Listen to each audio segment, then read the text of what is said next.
Hey Narwhals, I'm your host Luke Narwhal, and welcome back to another weight loss video. I hope you enjoy. If you are following your diet 100%, done the math and everything, but still don't lose weight, trust yourself that something is wrong.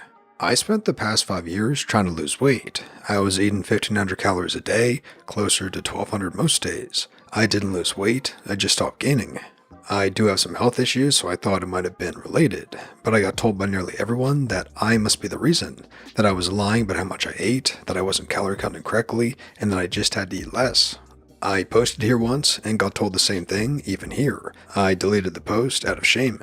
I narrowed it down over the years to figure out that some of my medications were actually the issue. After I turned 18, I was finally able to get off the certain meds causing the issue. I took the last dose after a long taper in May of 2020, and around July, my weight finally started going down. I've lost around 90 pounds since then, and I'm still going down, and I barely changed my eating habits. It wasn't me after all, and I'd spent years hating myself for an issue that wasn't my fault.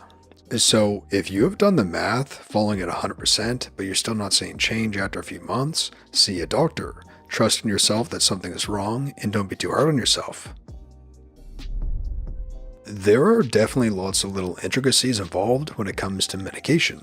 A lot of medications can raise your water weight, which results in an increase on the scale and a squishier or softer appearance that mimics fat gain. Medications can lower your NEAT, non-exercise activity thermogenesis, by lowering your energy levels and mood. If you're moving a lot less throughout the day and you don't have the energy to push yourself during workouts, that definitely lowers your total daily energy expenditure substantially. And NEAT accounts for about 30% of your TDE. Medications can also increase your appetite, so you may end up sneaking more bites or snacks throughout the day or experience some portion creep without realizing it. I'd be curious to know if any medications can actually lower your basal metabolic rate, regardless of the factors I listed. Maybe medications that lower heart rate would have an effect? It's so tricky to figure out, and I'm really glad that you did. And people tend to default to, you're doing Seco wrong, because it's really common to make little mistakes, and you see it all the time on the subreddit. But it can definitely be more complex than that, and of course, you know your body best. My mother gained 20 pounds in a month, and her doctor laughed at her and told her to eat less. Her x-rays showed fluid retention around her heart so severe that she was bordering on congestive heart failure. And they gave her Lasix, and she lost 7 pounds worth of fluid in about 4 hours. Medications will screw with you, but it's so easy for others to just dismiss it when someone is already struggling with their weight. I'd been trying to lose weight for a long time, but it was coming off extremely slowly. I found out after a blood test that I had some serious vitamin deficiencies related to absorption issues. This 60-something-year-old doctor said they were some of the lowest levels he'd ever seen. Every woman on my mom's side has similar issues, and I never knew. Looking back on it, I can't help but wonder if my body was treating me like you'd treat a car running on fumes. Turn off absolutely everything non-essential and go as easy as possible so you can make it to the next gas station before you run out. I was always cold, lethargic, depressed, and unfocused. So while my BMR should have been around 1600 a day, could it actually have been much lower? I was always so hungry when I actually hit my 1,500 day calorie goals too. I suspect it was my body going, look brain, I need something, so please put more food in your face hole. Anyway, I've been on doctor recommended supplements for 3 months now, and my dieting efforts are actually making a dent. I've been losing about a pound a week, and I'm not starving when I hit my calorie goals. Huzzah! And P.S. A doctor absolutely should be involved with this process. If you suspect this may be what's upsetting your diet plans, please request a blood test with the vitamin panel with your general physician. I required injections to get back up to normal levels, and oral supplements are only for maintenance. Your post is 100% making me feel less crazy about my weight loss issues, and making me realize that I should probably go to my doctor and get some tests ran. If I go below 1200, my base TDE is 1400 to 1500-ish according to the last test I had done. I get so shaky and sick, I just can't. But if I do 1200, then it can take 6+ months for 1 to 2 pounds to come off. That's with intermittent fasting, not eating back calories worked off, etc. My husband was even doing my calories in, calories out counting too, so I was pretty consistent. Not perfect, but consistent. The last time I really put my heart and soul into losing weight was when I was still active duty military, and it did a number on my head. I had to step back from Seco because I was sliding into ED territory. Yes, I've been on the fence about making a post just like this one, although my numbers are much smaller. I could just not shift that last few pounds, and I would get crazy fluctuations. 2 pounds overnight for a 125-pound frame is unsettling to say the least. For me, turns out it was related to consuming dairy with PCOS. I cut out the dairy and gluten, but I've already been doing that. Bloating went down, fluctuations are way milder, and I'm finally seeing the scale go down again. I couldn't lose weight for the life of me. I was so sure something had to be wrong, so I went to my mom's GP about it when I was 20, who treats her for the same condition I have. He told me I was too young to worry about that condition, and if I was concerned about my weight, then I needed to stop eating fast food. This was after I told him I was so desperate I had switched to a lax vegan diet out of desperation, and he rolled his eyes.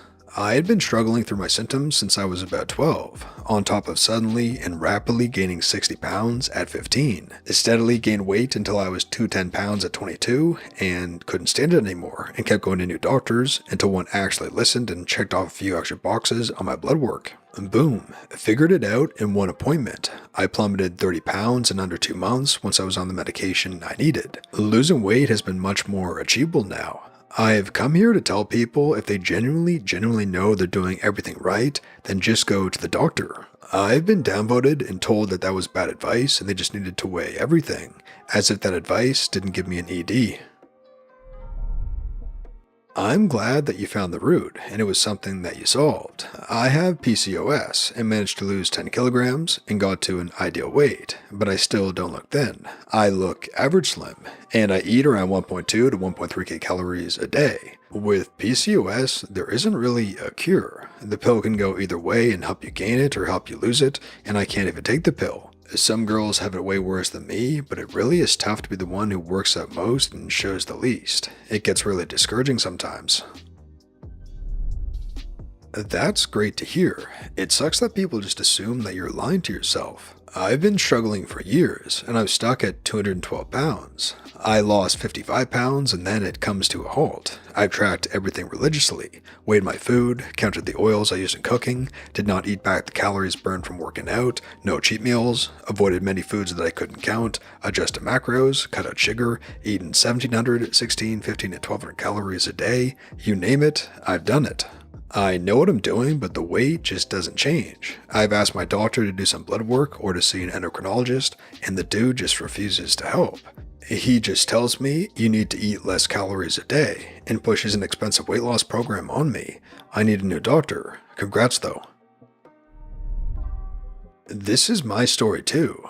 I did calorie deficit, keto, GM, worked with a nutritionist, etc. Workout wise, I tried aerobics, weight training, Zumba, worked with a trainer, and basically worked out consistently for a good 7 to 8 years. I never lost any weight, and in fact, put on 100 pounds over those years. Many people told me that I'm just not doing it right, that I'm lying about what I eat. I probably eat a lot of junk food / sugar. Not true at all, as I eat very clean and cook most of my meals, etc. I ended up with a very severe ED and hated myself so much, which is a very important factor for my anxiety and depression. There are a lot of self-proclaimed weight loss experts who just don't understand that not all bodies are the same, and some people cannot follow the normal weight loss trend due to underlying issues.